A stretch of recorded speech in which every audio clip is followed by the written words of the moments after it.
जिसके कुछ पोस्टर्स दिखे हैं जिसपे बाला साहब ठाकरे की फोटो है और नीचे हाथ के पंजे के निशान और अपील है कि कांग्रेस को वोट दें। तो बाला साहब ठाकरे के उस बयान को लोग याद कर रहे हैं सोशल मीडिया पर, बाकी जगहों पे, कि अगर कांग्रेस की तरफ मेरा पार्टी जाती है, मेरी पार्टी कांग्रेस की विचार मैं अपनी दुकान बंद कर लूंगा। उस पोस्टर्स को और आम आदमी हाथ के पंजे को वोट देने की जो अपील है कैसे देखते हैं आप? देखिए, जो प्रधानमंत्री जी उद्धव ठाकरे की सेना को नकली शिवसेना करे या नकली सेना करे, इसका कारण ही ये है। उद्धव ठाकरे जी बाला साहब के संपत्ति के उत्तराधिकारी है, विचारों के उत्तराधिकारी नहीं है। क्योंकि जिस प्रकार की सारी चीज़ें मैंने आपके सामने रखी, ऐसा बाला साहब कभी होने नहीं देते।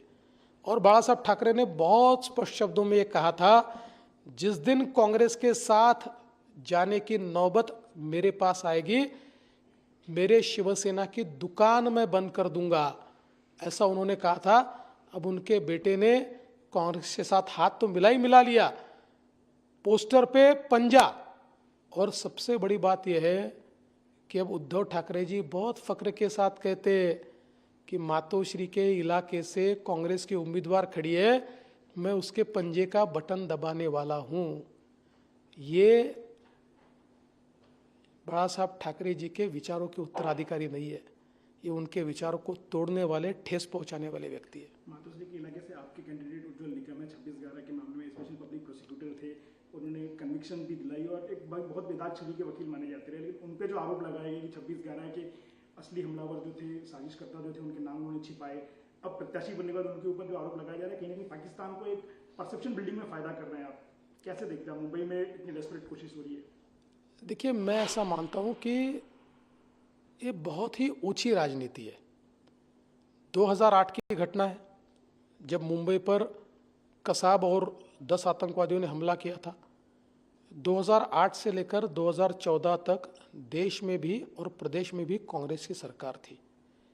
और आज चलकर चुनाव की राजनीति के लिए और वोटों के तुष्टीकरण के लिए ये लोग उज्जवल निकम जैसे व्यक्ति पर आरोप लगा रहे हैं। उज्जवल निकम उस व्यक्ति का नाम है जिसने मोदी जी की मदद से अमेरिका में जाकर डेविड हेडली की जो साक्ष्य है उसको रिकॉर्ड करके, उसको ऑनलाइन करके, और उसके माध्यम से पाकिस्तान ने किस प्रकार से ये प्लॉट तैयार किया और कसाब किस प्रकार से दोषी है, ये कैसा षड्यंत्र था, इस प्रकार से पूरे पाकिस्तान को इंटरनेशनल कम्युनिटी के सामने एक्सपोज किया। हमारे कोर्ट ने निर्णय दिया, हाई कोर्ट ने उसको कायम रखा, सुप्रीम कोर्ट ने कायम रखा और कसाब को फांसी मिली। इनको चिंता हमारे शहीदों की नहीं है। जब ये ऐसी बात करते हैं तो जिन्होंने हमारे लिए शहादत दी, चाहे वो हेमंत करकरे जी हो, चाहे वो हमारे तुकाराम ओंबळे हो, चाहे हमारे कामटे जी हो, चाहे सळसकर जी हो, इन सबकी शहादत पर एक प्रश्न खड़ा करने का काम कांग्रेस कर रही है। इससे शर्मनाक बात कोई हो नहीं सकती। इस चुनाव ने स्पष्ट कर दिया है, कांग्रेस पार्टी और इंडिया अलायंस अजमल कसाब के साथ और हम लोग उज्जवल निकम के साथ।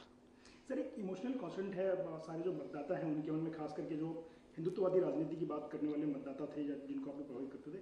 शिवसेना और बीजेपी कभी उनके लिए दो अलग अलग मुंबई में कम से कम नहीं हुआ करती थी।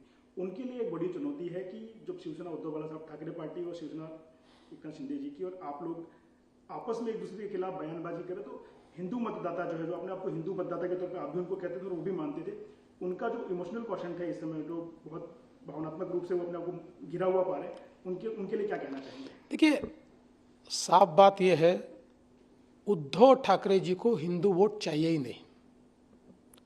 उन्होंने यह स्पष्ट कर दिया है कि मैं केवल मुस्लिम मतों के तुष्टीकरण से चुनकर आने वाला हूं। उसी प्रकार की उनकी करतूतें आज हमको दिखाई पड़ रही है। कांग्रेस से ज्यादा तुष्टीकरण उद्धव ठाकरे जी कर रहे हैं।